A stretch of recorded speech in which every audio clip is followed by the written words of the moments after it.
आज संजीवनी में हम बात करने जा रहे हैं थ्रोट इन्फेक्शन की। रात में ठंड और दिन में गर्मी की वजह से थ्रोट इन्फेक्शन अक्सर देखने को मिलता है। तो आइए डॉक्टर चौहान से आज जानेंगे कि क्या है थ्रोट इन्फेक्शन और क्यों होता है गले में ये इन्फेक्शन और इससे कैसे बचे। और संजीवनी टिप्स में जानेंगे कैसे पाएं स्पाइनल कॉर्ड के दर्द से राहत। तो सबसे पहले डॉक्टर साहब से जान लेते हैं कि क्या होता है थ्रोट इन्फेक्शन और क्यों होता है थ्रोट इन्फेक्शन। साथ ही साथ डॉक्टर साहब ये भी बताइए कि कितनी गंभीर बीमारी होती है ये। देखिए, थ्रोट इन्फेक्शन अगर वैसे एक्यूट होता है, लेकिन अभी हुआ है आपको, तो हम कह सकते हैं कि बहुत गंभीर बीमारी नहीं है। लेकिन जब क्रॉनिक हो जाए, बहुत पुराना हो जाए, तो वास्तव में गंभीर भी हो सकता है। थ्रोट इन्फेक्शन आमतौर पर एक बड़ी कॉमन सी प्रॉब्लम है। आपने देखा होगा कि गले में जो है कुछ खराश होना, गले में दर्द होना, खाना निगलने में आपको प्रॉब्लम होना या आवाज ना आना, ये सब जो लक्षण होते हैं, खास तौर से जब गले में बहुत सारा बलगम म्यूकस जमा हो जाता है, नाक में भी वो बलगम आ जाता है, सब बुखार आपको हो जाए, तो इस तरह के जब लक्षण आपको दिखते हैं गले के साथ जुड़े हुए, तो उसमें आमतौर पर कहा जाता है कि आपको थ्रोट इन्फेक्शन हो गया है। और थ्रोट इन्फेक्शन के जो कारण हैं उनको समझना बहुत जरूरी है कि क्यों ये इन्फेक्शन होता है। थ्रोट इन्फेक्शन आमतौर पर वायरस या बैक्टीरिया का, हम कहते हैं कि वायरल इन्फेक्शन हो गया है, बैक्टीरिया का इन्फेक्शन हो गया है। आयुर्वेद की दृष्टि से कहें तो कफ का प्रकोप हम इसको कहते हैं, या कभी कभार आपने देखा होगा एसिडिटी कुछ लोगों को बहुत ज्यादा होती है, उसके कारण भी गले में इन्फेक्शन हो जाता है। या पॉल्यूशन के कारण भी इन्फेक्शन हो सकता है।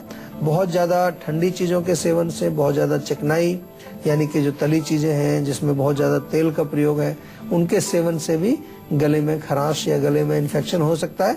और इसके अलावा जो आजकल हम देखते हैं, जो सबसे बड़ा कारण है कि यदि हम जैसे कहीं ऑफिस में काम करते हैं, एयर कंडीशनर वहां पर है, ठंडा पानी हम फ्रिज का पी लेते हैं, बाहर से गर्मी से आया एकदम से ठंडा पानी पिया, या सर्दियों का जो मौसम है उसमें भी आमतौर पर जब मौसम बदलता है, सर्दियां जब शुरू हो जाती हैं, उस समय भी मौसम के कारण भी कई बार इन्फेक्शन देखने को मिलता है। एक कॉलर हमारे साथ जुड़ गए हैं, अमित है फरीदाबाद से। क्या जानना चाहते हैं आप?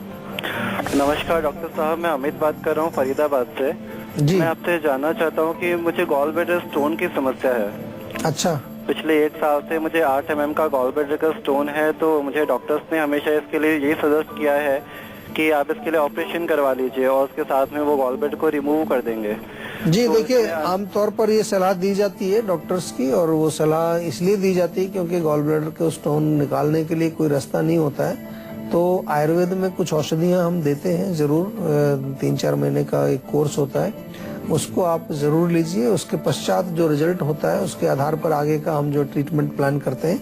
कभी कभार लोगों की स्थिति ऐसी भी होती है कि उनको हम पूर्ण रूप से नहीं लाभ पहुंचा सकते या उन पर दवाई कोई काम नहीं करती, तो उसके बाद हम भी कई बार बताते हैं कि ऑपरेशन करा सकते हैं। कम से कम इतना जरूर हम करते हैं कि जो रोग के लक्षण हैं, लक्षणों को हम बिल्कुल जो है कंट्रोल कर सकते हैं, उनको ठीक कर सकते हैं। किसी प्रकार की आपको दर्द होती है पेट में, कोई नौसिया रहता है, और जो भी लक्षण इसके होते हैं रोग के, उनके ऊपर डेफिनेटली हमने फर्क देखा है काफी। लेकिन जहाँ तक जो स्टोन की बात है, स्टोन का कितना रिजल्ट मिलता है ये 3-4 महीने की दवाई के पश्चात ही पता चलेगा आपको। तो चलिए अब डॉक्टर साहब से जान लेते हैं कि वो कौन कौन से लक्षण होते हैं जिससे हम जान सके डॉक्टर साहब कि हमारे गले में थ्रोट इन्फेक्शन हो गया है। गले में दर्द इसका एक मेन लक्षण होता है। गले में दर्द होना, बोलने में कठिनाई होना, खाना खाने में निगलने में आपको बहुत दर्द होता है।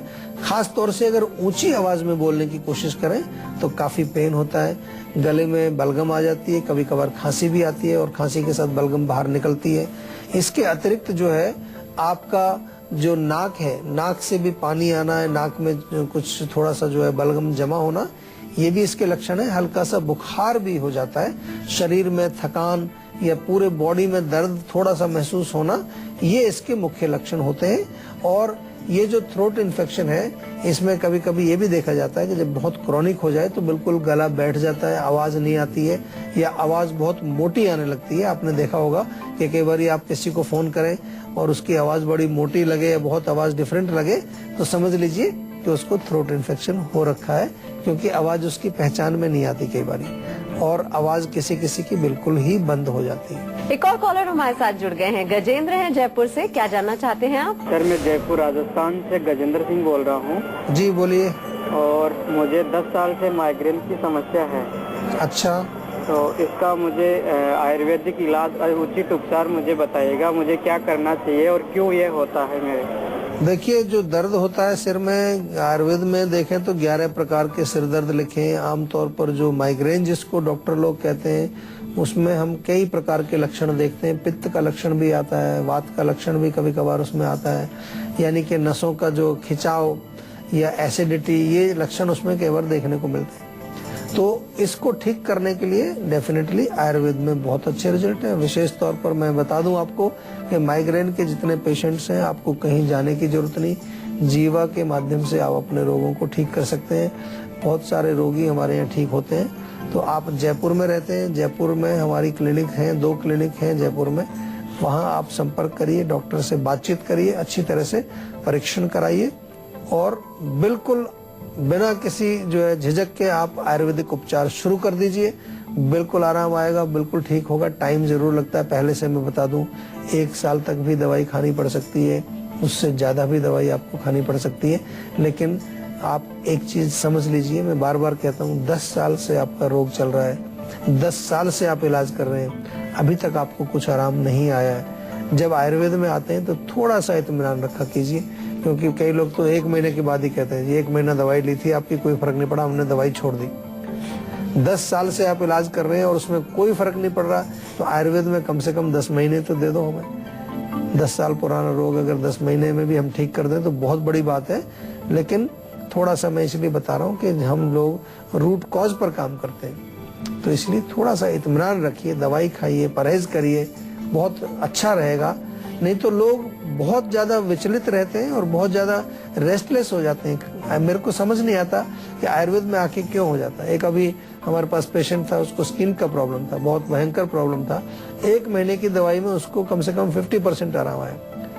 परहेज उसने किया, दवाई खाई, फिर बस लगे पूछने के जी मैं ये नॉनवेज खा सकता हूँ, मैं चाय पी सकता हूँ, मैं कॉफी पी सकता हूँ।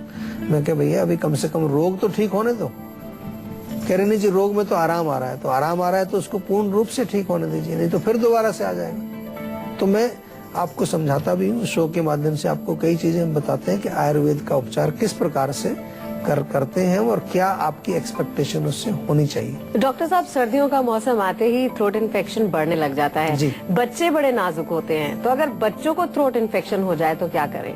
देखिए, बच्चों में मुख्य रूप से तो आपको ये देखना है कि क्यों होता है बच्चों में, क्योंकि अगर उनको ठंड लग जाएगी, और बच्चों में ठंड जल्दी लग जाती है क्योंकि इम्यूनिटी पावर उनकी कमजोर है। थोड़ा सा कुछ ठंडा खा लिया, गले में कुछ जो है ठंड लग गई, तो एक तो उनको अवश्य ध्यान रखना है कि उनका गला कवर करके रखें, कान वगैरह उनको कवर करके रखें, पैरों से भी ठंड चढ़ जाती है। लेकिन अगर कुछ हो जाए उनको इस तरह का, बच्चों में ठंड लग जाए, तो बहुत अच्छा और कारगर नुस्खा है कि ताजा अदरक का रस निकालें, उसमें बराबर की मात्रा में शहद मिला लीजिए और इस मिक्सचर में से आधा चम्मच, लगभग छोटा चम्मच जो होता है, वो दिन में 2-3 बार उनको पिला दीजिए। अगर बच्चा बहुत छोटा है, 2 साल से कम है, तो ड्रॉपर से 3-4 बूंद उसके मुंह में डाल दीजिए और दिन में 2-3 बार इसको पिला सकते हैं। एक कॉलर हमारे साथ जुड़ गए हैं, सुधीर हैं जम्मू से। क्या जानना चाहते हैं आप? नमस्कार सर। नमस्कार जी। सर मेरी उम्र 40 साल है और 8 सालों से ब्रोंकियल अस्थमा की शिकायत है। एलोपैथिक डॉक्टर ने बताया था कि आपको अस्थमा है जी, और जिससे सांस लेने में बहुत दिक्कत हो रही है और दवाइयाँ खा रहे हैं, पंप भी ले रहे हैं, दिन में 3 या 4 बार लेते हैं, फिर भी उतना आराम नहीं मिल रहा है सर। देखिए, आप सब कुछ करते हैं, 8 साल से आपका रोग भी है, पफ भी ले रहे हैं, दवाई भी ले रहे हैं, बहुत मेहनत भी कर रहे हैं, एक चीज नहीं कर रहे हैं आप, अभी आयुर्वेदिक दवाई आप नहीं ले रहे हैं। आयुर्वेदिक दवाई जो है वो ऐसे रोगों में बहुत लाभ पहुंचाती है, खास तौर से जो क्रोनिक केसेस होते हैं। क्रोनिक अस्थमा का केस आपका है, दवाइयां आप ले रहे हैं, पंप भी ले रहे हैं, इनहेलर भी ले रहे हैं, फिर भी जो है आपका रोग बढ़ता ही जा रहा है, क्योंकि आप जो रूट है उसको ठीक करने के लिए कुछ नहीं कर रहे हैं। अभी दवाई ले रहे हैं, लंग्स को थोड़ा सा जो एक्सपेंशन हो जाए, बलगम वहाँ जो बनी है वो थोड़ा सा खत्म हो जाए, थोड़ा सा लंग्स आपके डायलेट हो जाए, सांस आने में आपको आराम आ जाए, ये सब कर रहे हैं आप। लेकिन जो रूट कॉज है, वो कफ वहाँ पर जो जमा हुआ है, जो विकृत कफ है, वायु जो बढ़ी हुई है, जो वहाँ पर बलगम को सुखा देती है और बलगम बाहर नहीं निकल पाती है, वो उसका रूट कॉज है।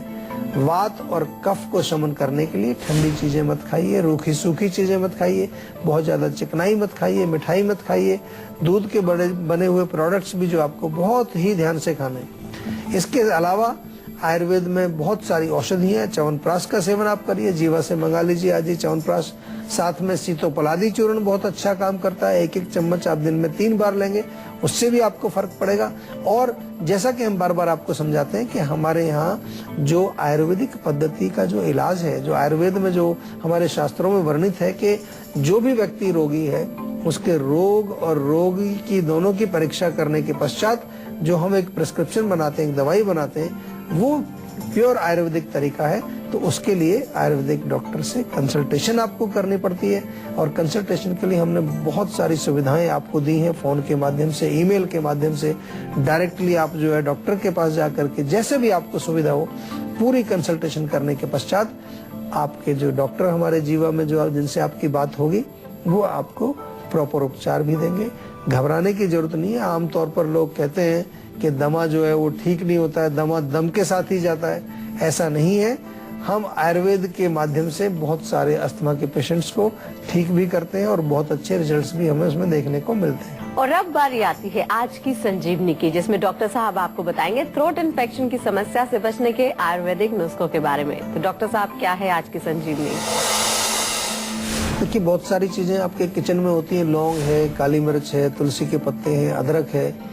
इन चारों को ले लीजिए और थोड़ा थोड़ा इनको 1 कप पानी में डाल करके और उबाल लीजिए, काढ़ा बना लीजिए इसका। उसमें थोड़ा सा शहद मिला करके और उसको पिलाया जाए पेशेंट को, तो बहुत आराम मिलता है इससे। इसी प्रकार से 1 चम्मच धनिया, 1 चम्मच ताजा अदरक कटा हुआ छोटा छोटा, 1 कप पानी में अच्छी तरह से बॉईल कर लीजिए उसको, और जब बॉईल हो जाए तो उसके पश्चात 1 चम्मच शहद मिला करके उस पेशेंट को दीजिए। दिन में 2-3 बार इसको पिला सकते हैं, उससे भी गले का इन्फेक्शन दूर होता है। प्याज का रस आप उनको दे सकते हैं, 1 चम्मच प्याज का रस, उसमें 1 चम्मच शहद मिला लें, या डायरेक्टली भी दे सकते हैं, तो उससे भी फर्क पड़ेगा। या लहसुन का रस निकाल के 3-4 बूंद लहसुन का रस आधा कप गुनगुने पानी में मिला करके पेशेंट को दिन में 2-3 बार देने से बहुत लाभ मिलता है।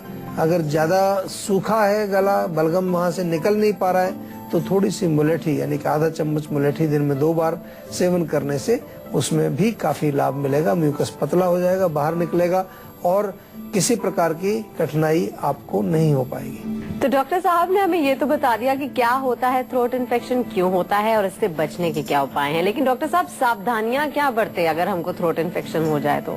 देखिए, बहुत इम्पोर्टेंट क्वेश्चन है, और मैंने आमतौर पर देखा है कि लोगों का गला खराब है, दवाइयाँ भी खा रहे हैं, दुखी भी हो रहे हैं, लेकिन पराठा भी खा रहे हैं, साथ में दही भी खा रहे हैं, तली हुई चीजें भी खा रहे हैं, मिठाइयाँ भी खा रहे हैं। तो ये बहुत बड़ी गलती हम करते हैं।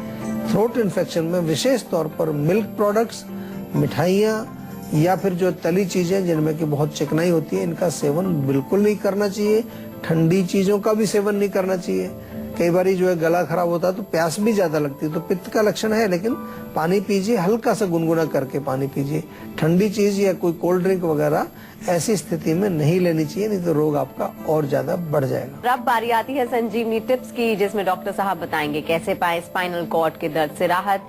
तो डॉक्टर साहब, कैसे पा सकते हैं राहत इस दर्द से? देखिए, सबसे पहले जानना है स्पाइनल कॉर्ड क्या चीज है। स्पाइनल कॉर्ड यानी कि हमारी जो रीढ़ की हड्डी है, जो इसको हम बहुत महत्व देते हैं आयुर्वेद में भी और मॉडर्न मेडिसिन में भी। उसके अंदर से जो एक कॉर्ड जाती है, एक रस्सी नुमा एक चीज उसके अंदर से गुजरती है, उसको स्पाइनल कॉर्ड कहा जाता है।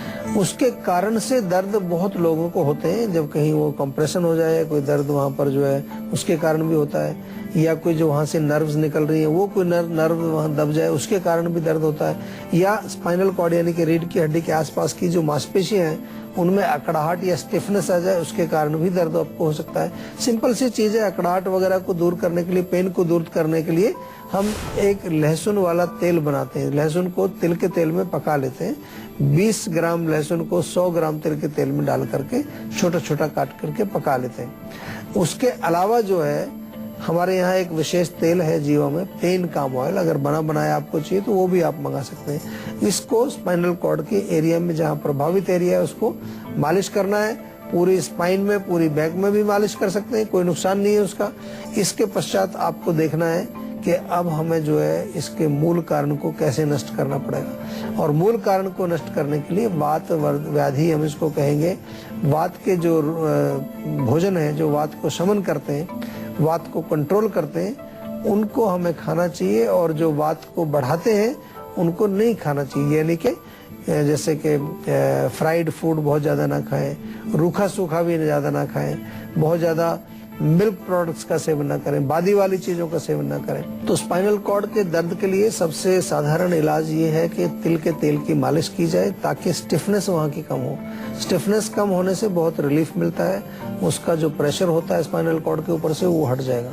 दूसरा बहुत इंपॉर्टेंट है कि पेट साफ रहना चाहिए। कई बार हमने देखा है कि लोगों को कब्ज रहती है, कॉन्स्टिपेशन, तो 1 चम्मच कास्टर ऑयल आप लें, कुछ दिन लगातार ले सकते हैं, तो उससे बहुत रिलीफ मिलेगा। या रात को सोते समय 1 चम्मच त्रिफला चूर्ण भी आप ले सकते हैं। अश्वगंधा का चूर्ण लेने से भी फर्क पड़ता है। 1-1 चम्मच सुबह शाम दूध के साथ अश्वगंधा का चूर्ण लें, या सुबह खाली पेट जो है एलोवेरा जूस कम से कम 3 बड़े चम्मच 30 मिलीलीटर के करीब आप लेंगे, उससे आपको बहुत फर्क पड़ेगा। और जिन लोगों को स्पाइनल कॉर्ड यानी कि कमर का दर्द या गर्दन का दर्द या कहीं पर भी स्पाइनल कॉर्ड से रिलेटेड कोई भी दर्द हो, वो अगर पुराना हो गया है, कहीं से कुछ आराम नहीं मिल रहा है, ऑपरेशन भी करा लिया या ऑपरेशन के लिए बोला गया आपको, तो आप कृपा करके हमारे पंचकर्म सेंटर में आ जाइए। 1 हफ्ता वहाँ कम से कम जरूर रुकिए, तो उसमें बहुत सारे उपचार हम लोग आपको करके देंगे और आपको उसमें काफी लाभ भी मिलेगा। और उसके पश्चात आयुर्वेदिक दवाइयाँ भी आपको खिलाएंगे, जिससे कि रोग आपका पूर्ण रूप से ठीक हो जाए।